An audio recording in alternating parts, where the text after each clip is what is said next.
அது தமிழ்நாட்டுல தென்னை மரங்களுக்கு நடுவுல இருக்கிற ஒரு அழகான கிராமம் சீதாபுரம்.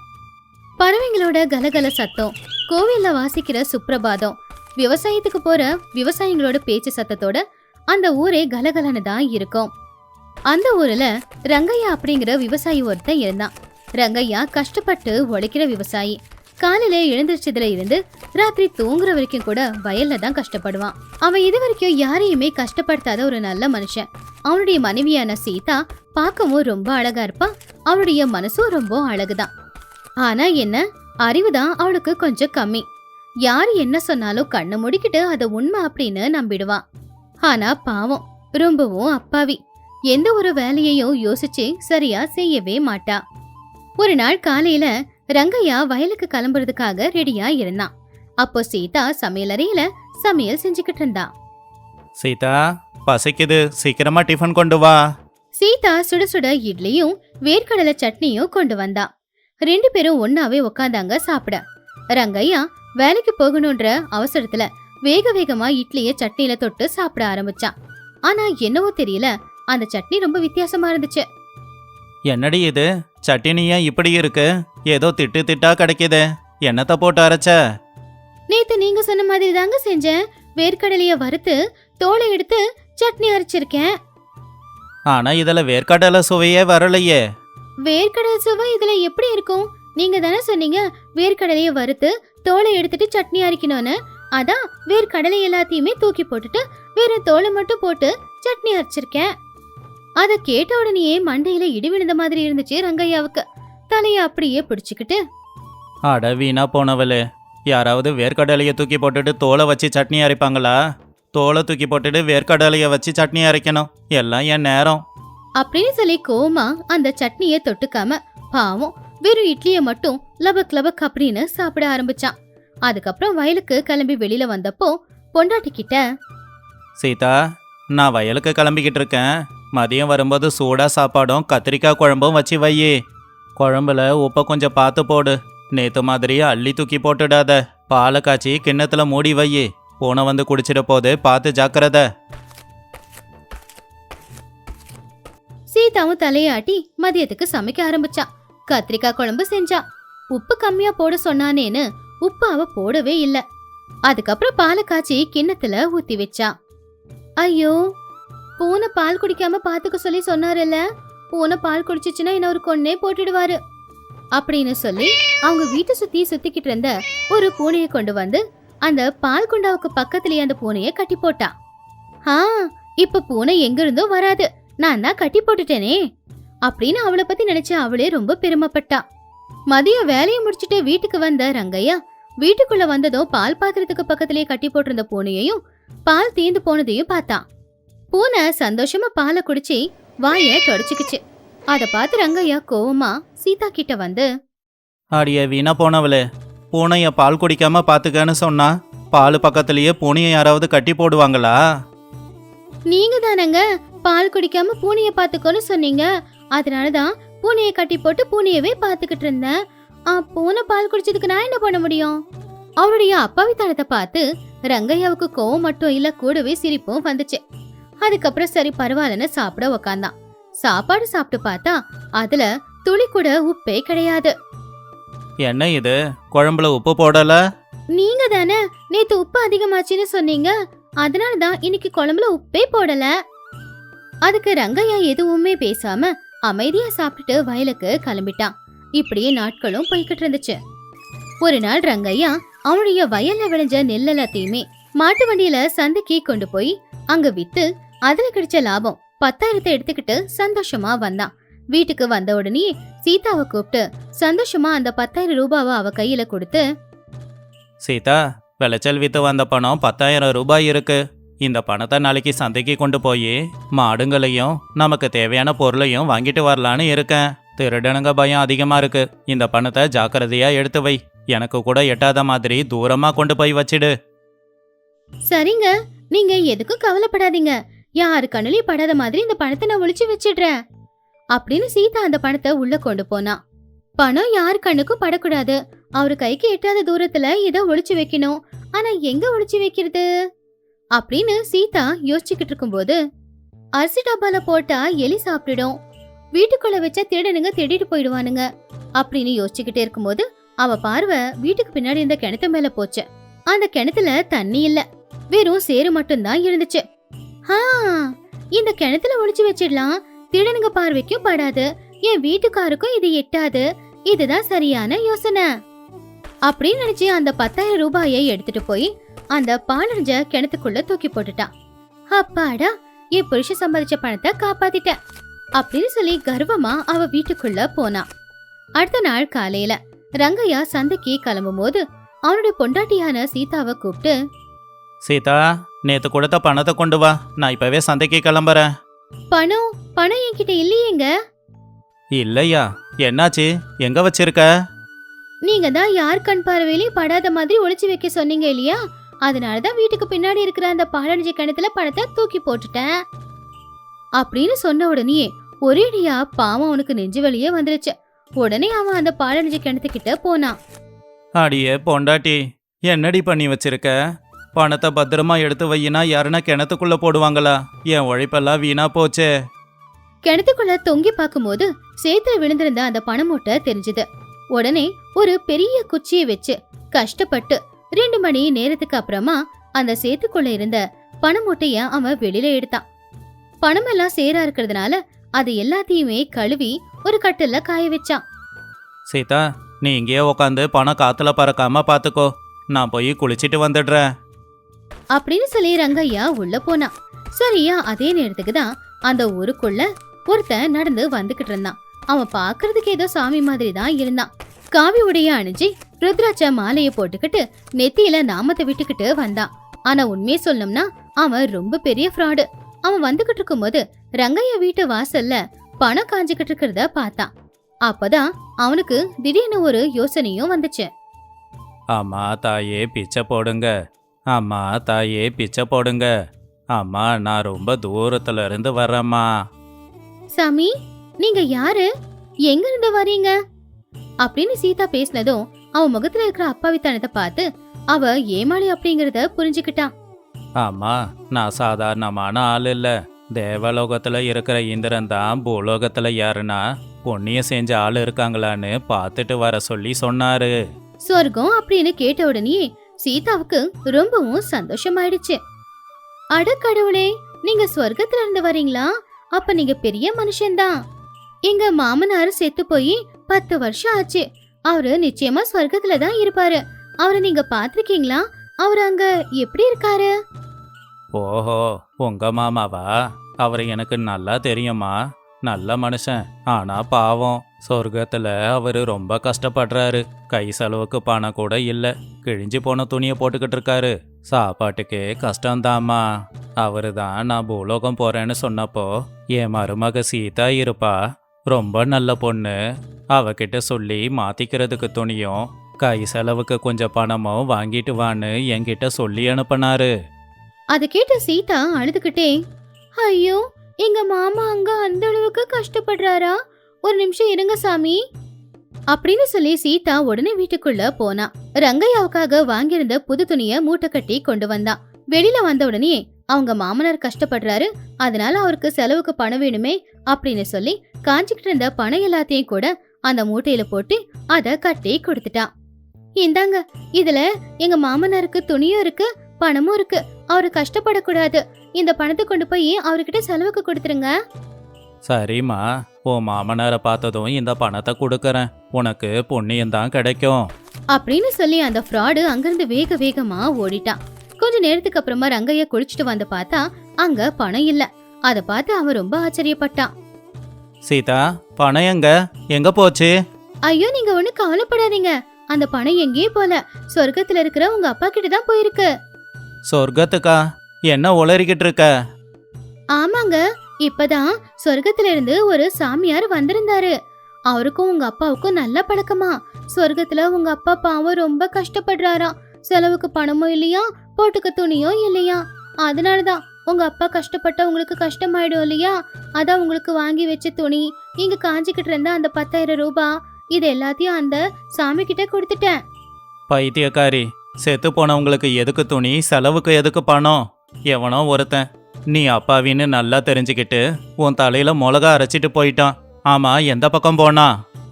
அதோ அந்த பக்கம் காட்டு பக்கமா தான் போனாரு அப்படின்னு காட்டை நோக்கி கைய காட்டினதும் ரங்கையா அவனுடைய வீட்டுல வளர்த்துக்கிட்டு இருந்த குதிரையில வேகமா ஏறி உக்காந்து அந்த திருடன் எந்த பக்கம் போனானோ அந்த பக்கமா வேக வேகமா போய்கிட்டு இருந்தான்.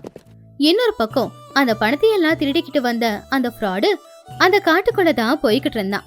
ஒரு மரத்துக்கு கீழே நின்னு அந்த பணத்தை பார்த்து அவன் ரொம்பவும் சந்தோஷப்பட்டுக்கிட்டு இருந்தான். இன்னும் கொஞ்ச நாளைக்கு நாம திருடவே வேணாம் அப்படின்னு அவன் நினைச்சுக்கிட்டு இருக்கும்போது அப்பதான் குதிரையில ரங்கையா வர்றத அவன் கவனிச்சான். ரங்கையாவை பார்த்து பயந்து போய் அந்த பணப்பையை எல்லாத்தையுமே எடுத்துக்கிட்டு அவன் மரத்துக்கு மேல ஏறி உக்காந்துட்டான், யார் கண்ணுலயும் படாத மாதிரி. ரங்கையா குதிரையில அந்த மரத்துக்கு கீழே வந்து நின்னான். அப்ப அந்த மரத்துல அந்த ஃப்ராடு ஏறி உக்காந்துருக்கிறத பார்த்தான். இவனை எப்படியாவது ஏமாத்தி அவன் கிட்ட இருக்கிற அந்த பணத்தை எடுத்துக்கணும்னு முடிவு பண்ணிடுறாங்க ஐயா. எப்படி ஏமாத்தலான்னு யோசிக்கும் போதுதான் அவனுக்கு ஒரு நல்ல யோசனையும் வந்துச்சு. திருடன் காதல விடுற மாதிரி சத்தமா, ஐயோ கடவுளே, அந்த ஆளு இப்ப எங்க போனான்னு தெரியலையே. என் பொண்டாட்டி பாவம் சொர்க்கத்துல இருக்கிற என் அப்பாவுக்கு 10,000 ரூபாய் பணம் தான் கொடுத்தா.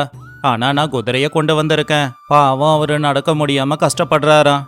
அதான் இந்த குதிரைய கொடுத்தா அவரு குதிரையில போவாருன்னு நினைச்சேன். ஆமா, இந்த மரத்துல ஏறனா சொர்க்கத்துக்கு போலான்னு சொல்லுவாங்களே அப்படின்னு சத்தமா சொல்லி அவன் அந்த மரத்துல ஏற ஆரம்பிச்சான். மரத்துக்கு மேல இருந்த திருடன் இத கேட்டான். இவன் இவனுடைய பொண்டாட்டியை விட சரியான அப்பாவி போல அப்படின்னு முடிவு பண்ணான். அவன் கிட்ட இருக்கிற குதிரையையும் கொண்டு போயிடலாம் அப்படின்னு நினைச்சுக்கிட்டு ரங்கையா ஒரு பக்கம் மரத்துல ஏறும்போது இன்னொரு பக்கம் அவன் மரத்துல இருந்து கீழே குதிச்சுட்டான். அந்த பணமூட்டையை எடுத்துக்கிட்டு அந்த குதிரை மேல உக்காந்துக்கிட்டு அங்கிருந்து தப்பிக்கலாம் அப்படின்னு அவன் முயற்சி பண்றதுக்குள்ளார மரத்துல ஏறுற மாதிரி நடிச்சுக்கிட்டு இருந்த ரங்கையா உடனே மரத்தை விட்டு கீழே இறங்கி அந்த திருடனை இறுக்கமா பிடிச்சுக்கிட்டான். அந்த திருடனை பார்த்து கோவமா, ஏண்டா திருட்டு பயல, சொர்க்கத்துக்கு நீ என்ன போஸ்ட்மேனாடா? எல்லாத்தையும் இங்கிருந்து கொண்டு போய் அங்க கொடுக்கறதுக்கு எவ்வளவு தைரியம் இருந்தா எல்லாரையும் ஏமாத்தி திருட பாப்ப? என்ன மன்னிச்சிடு, வேணும்னா உன் பணம் குதிரை எல்லாத்தையும் உனக்கே கொடுத்துடுறேன். என்னை விட்டுடு, தயவு செஞ்சு என்ன அடிக்காத, போக விடு. ரங்கையா அவன் கிட்ட இருக்கிற அவனுடைய பொருள் எல்லாத்தையுமே புடுங்கிக்கிட்டு அவனை அடிச்சு அங்கிருந்து துரத்தி விட்டான். அதுக்கப்புறமா பணத்தை எடுத்துக்கிட்டு பத்திரமா வீட்டுக்கு வந்து சேர்ந்தான். பணம் தொலைஞ்சதை நினைச்சு வருத்தப்பட்டுக்கிட்டு இருந்த சீதா ரங்கையா வந்ததும் எழுந்திருச்சு நின்னான். அப்ப பணத்தை மறுபடியும் அவன் சீதா கிட்ட கொடுத்தான். பாத்தியா சீதா, உன் முட்டாள்தனத்தால நான் கஷ்டப்பட்டு உழைச்ச பணம் போயிருக்கோம். சொர்க்கத்துல இருக்கிறவங்களுக்கு எதுவும் அனுப்ப முடியாதுன்னு உனக்கு தெரியாதா? ஆமா, சொர்க்கம் எங்க இருக்கு? நான் மட்டும் போய் இந்த பணத்தை வாங்கிட்டு வரல அப்படின்னா இந்த 6 மாசத்துக்கு நாம என்ன பண்ணியிருப்போம்? 2 பேரும் பட்டினியா தான் இருந்திருக்கணும். யார் என்ன சொன்னாலும் அதை அப்படியே நம்புவியா? உனக்குன்னு சுய புத்தியே இல்லையா? என்ன மன்னிச்சிடுங்க, இனிமே இந்த மாதிரி முட்டாள்தனமான வேலைகள் எதுவுமே செய்ய மாட்டேன். நீங்க என்ன சொல்றீங்களோ அதை மட்டும் செய்யறேன். அன்னையில இருந்து சீதா அவருடைய அப்பாவித்தனத்தை முழுசா விட்டுட்டா. 2 பேரும் சேர்ந்து சந்தோஷமா வாழ்ந்துகிட்டு இருந்தாங்க. இந்த கதையில இருக்கிற நீதி என்னன்னா, அறிவு அப்படிங்கிறது நமக்கு ரொம்பவும் முக்கியம். யாரு என்ன சொன்னாலும் அதை கண்ணை முடிக்கிட்டு அப்படியே நம்பினா நாளைக்கு நாம ஏமாந்துதான் போவோம். எதையுமே நம்புறதுக்கு முன்னாடி 4 தடவை அலசி ஆராய்ச்சி நம்புறதுதான் சரி. குளிர்காலத்தில் குகை வீடு. ஒரு அழகான ஊர்ல ஆசாரியான சூர்யா அவனுடைய ஷெட்டில வேலை பார்க்க முடியாம அனல் தாங்க முடியாம வெளியில வந்தான். அவன் வேலை செய்யறது எல்லாத்தையும் நிப்பாட்டிட்டு தூரமா தெரியிற அந்த மலைய நோக்கி பாத்துக்கிட்டு இருந்தான். அங்கிருந்து வர காத்துல ஒரு ஈரப்பதமும் குளிர்ச்சியும் இருந்துச்சு. ஏங்க, வர வர வெயில் ரொம்ப அதிகமாகுது. இந்த ஓட்டு வீட்டுக்கு உள்ள உட்காரவே முடியல. நெருப்புல உட்காந்துக்கிட்டு இருக்கிற மாதிரி இருக்கு. நம்ம ஏழைங்க நிலைமையே இப்படி இருக்குன்னா அங்க பணக்காரங்க நிலைமை வேற மாதிரி இருக்கு. அந்த வட்டி வியாபாரி பூபதி அவ்வளவு பெரிய வீடு இருந்தாலும் ராத்திரி தூங்க முடியாம தெருவுல சுத்திக்கிட்டு இருந்தாராமா. இயற்கைக்கு எல்லாரும் ஒண்ணுதான் போல. நீ சொல்றது உண்மைதான் சரஸ்வதி. பணம் இருந்தா வசதி இருக்கும். ஆனா இயற்கையை மாற்றக்கூடிய சக்தி பணத்துக்கும் இல்லை. நம்மளை சுத்தி வீசுற காத்து அனலா இருந்தா அந்த அனலையும் குளிர்ச்சியா மாத்துற அறிவு நம்ம கிட்ட இருக்கணும். ராத்திரி முழுக்க அனலால யாராலையும் தூங்க முடியல. இப்பதான் எங்க தாத்தா சொன்ன ஒரு விஷயம் ஞாபகம் வருது. இந்த கல்லுக்கு கீழே ஒரு ரகசியம் இருக்கான். என்ன ரகசியங்க? இந்த வெயில்ல எதுக்கு அந்த பழைய கதைங்க எல்லாம்? அது கதையில்ல சரஸ்வதி, பூமி தாய் கொடுத்த வரம். நம்ம ஊர் எல்லையில ஒரு மலை இருக்குல்ல, அங்க ஒரு பெரிய குகை இருக்காமா. காலப்போக்கில் அந்த குகை மறைஞ்சிடுச்சுன்னு சொன்னாங்க. ஆனா அந்த குகைக்கு கீழே ஜில்லுன்னு காத்து வீசும் அப்படின்னு எங்க தாத்தா சொல்லுவாரு. உள்ள வர்ற அனலை தடுக்கிற சக்தி கல்லுக்கு தான் இருக்கு. இன்னைக்கு மதியம் காத்துல சின்னதா ஒரு ஈரப்பதம் இருந்துச்சு. அநேகமா அது குகையில இருந்து வந்த காத்தா தான் இருக்கணும். நான் ராமையாவை கூட்டிட்டு இப்பவே போய் பார்த்துட்டு வரேன். ஏங்க நீங்க போறேன்னு சொல்றீங்க, ஆனா என் மனசுக்கு மட்டும் ஏதோ கொஞ்சம் கவலையா இருக்குங்க. இந்த வெயில் காலத்துல அந்த மலைக்கு மேல காலடி எடுத்து வைக்கிறதே கஷ்டம். இப்படி இருக்கும்போது அந்த குகை எங்க இருக்குன்னு கஷ்டப்பட்டு நீங்க தேடி கண்டுபிடிக்கிறதுக்குள்ள ஐயோ உசுரே போன மாதிரி ஆயிடாதா? எனக்கு கவலையா தான் இருக்கு. ஆனா இந்த வெயில் நம்ம ஊஜனங்களை பாடா படுத்துது. அதை சரி பண்றதுக்கு நீங்க ஏதாவது செய்றீங்க அப்படின்னா அதுக்கு முதல்ல நான் தான் சரி அப்படின்னு சொல்லணும். உங்க தாத்தா பொய் சொல்ல மாட்டாரு. அவருக்கு நம்ம ஊரை பத்தி எல்லாமே தெரியும். நிச்சயமா அந்த குகை இருந்தா நம்ம ஊஜனங்களுக்கு அது நல்லதுதான். அந்த பூபதியோட பணம் இந்த வெயிலுக்கு முன்னாடி அப்படியே தலை குனிஞ்சு நிக்குது. ஆனா உங்க அறிவு இந்த வெயிலையும் குளிர்ச்சியா ஆக்கும் அப்படிங்கிற நம்பிக்கை எனக்கு இருக்கு. நீங்க சொன்ன மாதிரி ராமையாவை துணைக்கி கூட்டிக்கிட்டு போங்க. 2 பேரா இருந்தாதான் ஒருத்தங்களுக்கு ஒருத்தங்க துணையா இருக்க முடியும். ஆனா கொஞ்சம் கவனமா இருங்க. நீ ஒன்றும் கவலைப்படாத சரஸ்வதி, நான் கவனமாக தான் இருப்பேன். நம்ம ஊர் ஜனங்க தாகத்தால் தவிக்கும்போது நான் பார்த்துக்கிட்டு சும்மா இருக்க முடியாது இல்லையா? கடவுள் எனக்கு ஒரு வழியை காட்டி இருக்காரு. அதை தேடி போக வேண்டியது என் கடமை. அதான் ராமையா இருக்கான்ல, அவன் என் நிழல் மாதிரி கூடவே தான் வருவான். நாங்கள் பத்திரமா போயிட்டு வந்துடுவோம். இந்த சுட்டெரிக்கிற சூரியனோட வெயிலை விட நம்ம ஊர் ஜனங்க படுற கஷ்டம்தான் எனக்கு கவலையை கொடுக்குது. நீ கவலைப்படாத, நாளைக்கு சாயந்தரத்துக்குள்ள திரும்பி வந்துடுவேன். அடுத்த நாள் விடிய காலையிலேயே சூர்யா அவன் வீட்டு மாட்டு கொட்டையில உட்காந்துக்கிட்டு ராமையாவுக்காக காத்துக்கிட்டு இருந்தான். விடிய காலையிலேயே காத்துல அனல் நல்லாவே தெரிஞ்சது. கொஞ்ச நேரத்துல ராமையா மெதுவா நடந்து வந்தான். அவனுடைய முகத்துல ஒரு பயம், ஒரு குழப்பம் இது தெளிவா தெரிஞ்சது. 2 பேரும் அந்த மாட்டு கொட்டகையில உட்காந்துக்கிட்டு பொறுமையா பேசிக்கிட்டு இருந்தாங்க. சூர்யாண்ண, உண்மையிலேயே அந்த மலைக்கிட்ட நம்ம போகணுமா? கொஞ்சம் யோசிச்சு பாரேன். அந்த மலைக்கு கீழே இருக்கிற இடத்துக்கெல்லாம் சொந்தக்காரரு வட்டி வியாபாரி பூபதி. அவருக்கு மட்டும் விஷயம் தெரிஞ்சா நம்மள ஊர்லயே இருக்க விட மாட்டாரு. நாம அங்க பள்ளம் தோன்றதை யாராவது பார்த்தாங்கன்னு வச்சுக்கோயேன், தேவையில்லாம நம்ம மேல கட்டுக்கதையை கட்டி விட்டுடுவாங்க. ராமையா, பயந்தா நம்மளால எதுவும் செய்ய முடியாது. பூபதிக்கு என்ன, அவர் மெத்த வீட்டில் குழு குழுன்னு தான் இருப்பாரு. நம்மள மாதிரி ஏழைங்களோட நிலமை, அது அவனுடைய பூமியா இருந்தா என்ன? இயற்கை வளத்தை யாராலையும் சொந்தம் கொண்டாட முடியாது. யாரு பார்த்தா என்ன, யாரு என்ன சொன்னா என்ன? நம்ம உயிரை பணையம் வச்சாவது அந்த குகையை கண்டுபிடிக்கணும். சரி வா போலாம். சூர்யா சொன்னதை கேட்டு ராமையா மனசுக்குள்ள ஒரு தைரியம் வந்துச்சு. 2 பேரும் முடிவு பண்ணிக்கிட்டு மண்வெட்டி கடப்பாறை எல்லாத்தையும் எடுத்துக்கிட்டு மலைக்கு போய் பார்த்தா அங்க முள்ளு புதிரு, பெரிய பெரிய பாறையை தவிர வேற எதுவுமே இல்ல. ஆனா சூர்யா சில்லுன்னு காத்து வர பாறை எதுன்னு பார்த்து அந்த இடத்துல அவங்க பள்ளம் தோண்ட ஆரம்பிச்சாங்க. முதல்ல அங்க இருக்கிற முள்புதிரி எல்லாத்தையுமே எடுத்து பள்ளம் தோண்டிக்கிட்டு இருந்தாங்க. சூர்யான, இந்த பாறைக்கு கீழே என்ன இருக்க போகுது? இந்த வெயில்ல இங்க பள்ளம் தோன்றதுக்கு பதிலா மரத்து நிழலில் கொஞ்ச நேரம் ஓய்வெடுத்துட்டு அப்புறமா போகலாம். ராமையா, கொஞ்சம் பொறுமையா இரு.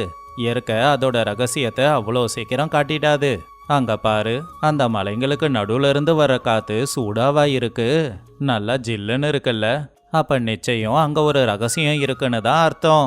கஷ்டப்பட்டுக்காம கொஞ்சம் வேலைய பாரு. கொஞ்ச நேரத்துல சுரங்கம் மாதிரி ஒரு வழி தெரிஞ்சுது. உள்ள போய் பார்த்தா அங்க ஒரு அதிசயமே இருந்துச்சு. வெளியில 100 டிகிரி வெயில் அடிக்கும் போது அந்த குகைக்குள்ள மட்டும் நல்ல சில்லுன்னு தான் இருந்துச்சு. அது மட்டும் இல்ல, அந்த குகை ரொம்ப பெருசாவும் இருந்துச்சு. சூர்யா நடுநடுவுல இருந்த சின்ன பாறைகளை எல்லாத்தையுமே ஓரமா எடுத்து வச்சு குகையை சுத்தம் செய்ய ஆரம்பிச்சான். சூர்யா அண்ணன், என்னென்ன அதிசயம் இது? வெளியில நெருப்பு கக்கிற மாதிரி வெயில் அடிக்குது, உள்ள இவ்வளவு குளிர்ச்சியா இருக்கே. உள்ள வந்ததும் பனி என் மேல விழுற மாதிரி ஜில்லுன்னு இருக்கே. விழற மாதிரி என்ன, இங்க புகையா போறது பனி தானே. உண்மையாவே இது அதிசய உலகம்தான். அந்த பூபதி வீட்டை விட இங்க ரொம்ப நல்லா இருக்குன்னு. இங்க இந்த கல்லு எப்படி இவ்வளோ குளிர்ச்சியா இருக்கு? ராமையா, இது இயற்கையோட வரும். இங்க இந்த கல்லு வெயில உள்ள இழுக்காது. ராத்திரிக்கு குளிர்ச்சியா அப்படியே வச்சிருக்கோம். நாம கோணி பையன் நினைச்சு அந்த வாசல்ல பைய தொங்க போடலாம். வரவங்க எல்லாரும் கொஞ்ச நேரம் குளிர்ச்சியா இருந்துட்டு போவாங்க. ஆனா ராமையா, இந்த விஷயம் பூபதிக்கு தெரியக்கூடாது. தெரிஞ்சதுன்னா இந்த இடத்த கூட எப்படியாவது சொந்தமாக்கிப்பான். இன்னொரு பக்கம் ஊரோட வட்டி வியாபாரியான பூபதியோட நிலைமை ரொம்ப மோசமா இருந்துச்சு. அவனால அந்த வெயில தாங்கிக்க முடியல. அவனுடைய வீட்டுக்குள்ளேயும் இருக்க முடியல. அவ்வளவு பெரிய வீட்டை விட்டுட்டு வெளியில வந்து கைத்துக்கட்டுல உக்காந்துக்கிட்டு வேலைக்காரங்கிட்ட விசிறியை கொடுத்து விசிற சொல்லிக்கிட்டு இருந்தான். அதுலயும் மதிய நேரம் அவனுடைய வீட்டு செவறுகள் எல்லாமே அனல கக்க ஆரம்பிக்கும். ராத்திரியில அந்த வீட்டுல படுக்க கூட முடியாது. வேற வழி இல்லாம அனல் தாங்க முடியாம பாவம் பைத்தியக்கார மாதிரி தெருவா அவன் அலைஞ்சுக்கிட்டு இருந்தான். டே கனகையா, பணம் இருந்து என்னடா புண்ணியம்? ஒரு ராத்திரி கூட நிம்மதியா தூங்க முடியல. மாடியில படுத்துக்கிட்டு விசிறியால விசிறிக்கிட்டா கூட வர காத்து சூடாதானே வருது. அந்த ஜமீன்தார் நிலைமையும் என் நிலைமையும் ஒண்ணுதான். ஜில்லுன்னு காத்த கொடுக்கறவன் யாராவது இருந்தா எவ்வளோ பணம் வேணும்னாலும் நான் கொடுப்பேன். ஐயா, உங்களுக்கு மட்டும் இல்லை, ஊரில் எல்லாரோட நிலைமையும் இதுதான். ஆனால் நான் ஒரு வித்தியாசமான விஷயத்த கேள்விப்பட்டேன். அந்த ஆசாரி சூர்யா இல்லை, அவன் அந்த மலைக்கு கீழே ஒரு குகையை கண்டுபிடிச்சிருக்கானாமா. அங்கே ரொம்ப ஜில்லுன்னு இருக்கான். ஊருக்காரங்க எல்லாரும் ராத்திரி அங்கே தான் போய் படுத்து தூங்குறாங்க. அந்த ஆசாரி சூர்யாவா? அவன் புத்திசாலின்னு எனக்கு நல்லாவே தெரியும். ஆனால் அந்த மலைக்கு கீழே எப்படி அவ்வளோ குளிர்ச்சியாக இருக்கு? வா போய் பார்ப்போம். அந்த குகை மட்டும் என் இடத்துல இருந்தா நிச்சயமா அது எனக்கு தான் வந்து சேரணும். பணத்தை கொடுத்து நான் எல்லாரையும் சரி கட்டிடுவேன். பூபதி அவனுடைய வேலைக்கார கூட சேர்ந்து அந்த குகைக்கு போனான். குகைக்குள்ள வந்த உடனே அந்த குளிர்ச்சிக்கு அவனுக்கு மயக்கமே வர மாதிரி இருந்துச்சு. வெளியில இருக்கிற அனலுக்கும் உள்ள இருக்கிற அந்த குளிர்ச்சிக்கும் கொஞ்சம் கூட சம்பந்தமே இல்ல. ஆஹாஹா, எவ்வளோ குளிர்ச்சியா இருக்கு சூர்யா. லட்சக்கணக்கான பணம் கொடுத்தா கூட கிடைக்காத சந்தோஷம் இந்த கல்லுக்கு நடுவில் இருக்கா? சூர்யா, இந்த குகை உன்னோடதா? ஆமா, இதுக்கு எவ்வளவு வாடகை? இன்னைக்கு ராத்திரி நான் இங்க படுத்து தூங்கிக்கிறேன். எல்லாரையுமே வெளியில துரத்து. எவ்வளவு பணம் வேணும்னாலும் வாங்கிக்கோ. பூபதி ஐயா, பணம் நமக்கு வீடை கொடுக்கும், ஆனா குளிர்ச்சியை கொடுக்காது. பணத்தை வச்சு வசதியை வாங்கலாம், ஆனா இயற்கையை வாங்க முடியுமா? இது எனக்கு சொந்தம் இல்லைங்க ஐயா, நம்ம ஊரில் எல்லாருக்குமே சொந்தமானது. உங்களுக்கு அவ்வளோ பெரிய வீடு இருந்தாலும் எதுக்காக இங்கே தேடி வந்தீங்களோ அதுக்காக தான் எல்லாரும் வந்திருக்காங்க. இது எல்லாருக்குமே சொந்தம். இங்க பாருடா சூர்யா, எனக்கு நீதி சொல்ல வந்துட்டியா நீ? இந்த குகை என் இடத்துக்கு பக்கத்தில் இருக்கு. நான் நினச்சா எனக்கு சொந்தமாக்கிப்பேன். இதோட விலை என்னன்னு சொல்லு, பணத்தை கொடுத்து வாங்கிக்கிறேன். பூபதி ஐயா, காத்த வைக்க முடியாது, தண்ணியை ஒளிச்சு வைக்க முடியாது. இங்க உங்க அதிகாரம் செல்லாது. இந்த கல்லு உங்களுக்கு குளிர்ச்சியை கொடுக்காது. ஏன்னா உங்க வீட்டு கல்லே உங்களுக்கு குளிர்ச்சியை கொடுக்கலல்ல. இங்க பாசத்தோட மட்டும்தான் இருக்க முடியும். நீங்களும் அதே பாசத்தோட இருந்துக்கோங்க. இப்படி இருக்கும்போது இந்த விஷயம் அந்த ஊரோட ஜமீன்தாரருக்கும் தெரிய வந்துச்சு. பாவம், அவரும் அனல் தாங்க முடியாம அவருடைய கோட்டையில இருக்க முடியாம கஷ்டப்பட்டாரு. சூர்யா கண்டுபிடிச்ச அந்த குளிர்ச்சியான குகையை பத்தி கேள்விப்பட்டவரு அந்த குகைக்கு போகணும்னு முடிவு பண்ணி அவரும் அந்த குகைக்கு வந்தாரு. சூர்யா, உன்னை பத்தி தான் ஊர் ஜனங்க எல்லாருமே பேசுறாங்க. என்னோட கோட்டையில 100 பேர் விசிறிய வச்சு விசிறினாலும் கிடைக்காத குளிர்ச்சி உன் குகைக்குள்ள இருக்கே. நீ கண்டுபிடிச்சிருக்கிற இந்த குகை வெறும் குகை இல்ல, இது நம்ம எல்லாருக்குமே வீடுதான். ஆமா பூபதி, நீங்க என்ன பண்ற? ஐயா, இதை சூர்யா விற்க மாட்டேன்னு சொல்லிக்கிட்டு இருக்கான். அதான் நான் பணம் கொடுத்து வாங்கலான்னு பார்க்கறேன். வாய மூடு பூபதி. பணம் இருந்தா பெரிய ஆள் இல்ல, எவன்கிட்ட அறிவு இருக்கோ அவன்தான் பெரிய ஆளு. சூர்யாவுக்கு அறிவு அதிகம், அதனால தான் இந்த ஊருக்காக பெரிய விஷயத்த பண்ணியிருக்கான். சூர்யா, உன்னோட திறமைய நான் நிச்சயம் பாராட்டியே ஆகணும். நம்ம ஊருக்காக நீ பெரிய நன்மையை செஞ்சிருக்க. சரி சொல்லு, இந்த குகையில தங்கணும்னா நாங்க எல்லாரும் என்ன பண்ணணும்? ஐயா, ரொம்ப நன்றிங்க ஐயா. இது ஒன்றும் பெரிய விஷயம் இல்லை. கல் அனலை இழுத்துக்காது, அதனால தான் இந்த குகைக்குள்ள குளிர்ச்சி அப்படியே இருக்கு. இதை கண்டுபிடிச்சது நம்ம ஊர்ல இருக்கிற எல்லாருக்காகவும் தான். ஆனா சுயநலம் இல்லாம இருக்கிறவங்க மட்டும்தான் இந்த குகைக்குள்ள வந்து இங்க தங்கணும். ஜமீன்தார் ஐயா குகைக்குள்ள இருக்கிற குளிர்ச்சியை அனுபவிச்சுக்கிட்டே பூபதியோட பேராசைய தெரிஞ்சுக்கிட்டாரு. அதனால அவரு நியாயத்து பக்கம் தீர்ப்பு கொடுத்தாரு. பூபதி, இங்க பாரு, நம்ம ஊரோட பிரச்சனைய நம்மளால தீர்க்க முடியல, ஆனா இவன் தீர்த்து வச்சிருக்கான். என்னுடைய கோட்டையிலையோ உன் மாடி வீட்டிலேயோ இல்லாத குளிர்ச்சி இந்த குகையில இருக்குன்னா அதுக்கு காரணம் இந்த சூர்யா தானே. சூர்யாவோட திறமைக்கு நான் 10 ஏக்கர் பூமியை அவனுக்கு பரிசா கொடுக்க போறேன். ஆனா இந்த குகை நம்ம ஊர்ல எல்லாருக்குமே சொந்தம்தான். என்னை மன்னிச்சிடுங்க ஐயா. பணம் இருந்தா சந்தோஷமா வாழலான்னு நினைச்சேன். ஆனா இவன் அறிவுக்கு முன்னாடி என் பணம் தலை குனிஞ்சு நிக்குது. நானும் இந்த குகையோட வளர்ச்சிக்கு என்னால முடிஞ்ச உதவியை பண்றேன். ஜமீன்தார் ஐயா சூர்யாவோட திறமைய புரிஞ்சுக்கிட்டு அவனை கௌரவப்படுத்துற மாதிரி பரிசை கொடுத்தாரு. பூபதி அவன்கிட்ட இருக்கிற பணத்தை வச்சு அந்த குகைக்குள்ள எல்லாருக்கும் தேவையான வசதிகளை செஞ்சு கொடுத்தான். ஆக மொத்தத்துல அந்த வருஷம் அந்த ஊர்ல இருக்கிற யாருமே வெயிலால கஷ்டப்படல. எல்லாருக்குமே குகையில இடம் இருந்துச்சு. அந்த குகையை கண்டுபிடிச்சதுனால எல்லாரும் சூர்யாவை பாராட்டினாங்க. பாத்தீங்களாங்க, நீங்க ஆசைப்பட்டபடி இப்ப ஊர் ஜனங்க எல்லாரும் வெயில கஷ்டப்படாம இந்த குகையில சந்தோஷமா இருக்காங்க. ஊர் பெரிய மனுஷங்க கூட உங்ககிட்ட தான் வந்து எல்லாத்தையும் கேட்டுக்கிட்டு இருக்காங்க. பணங்கிறது நாமளா சம்பாதிக்கிறது சரஸ்வதி. ஆனா அறிவுங்கிறது கடவுளே கொடுக்கற வரம். அந்த வரத்தை பயன்படுத்தி ஊருக்கு நம்மளால முடிஞ்ச உதவியை நாம பண்ணணும். இயற்கை கொடுக்கற வளத்தை யாராலையுமே பறிக்க முடியாது. விடாமுயற்சி இருந்தா முடியாதுன்னு சொல்ற விஷயத்த கூட நம்ம சுலபமா முடிச்சு காட்டலாம். கஷ்ட காலத்திலயோ பிரச்சனை வரும்போதோ ஒரு பணம் கொடுக்க முடியாத தீர்வை ஒரு மனுஷனுடைய அறிவு கொடுக்கும். அததான் இந்த கதை நிரூபிச்சிருக்கு.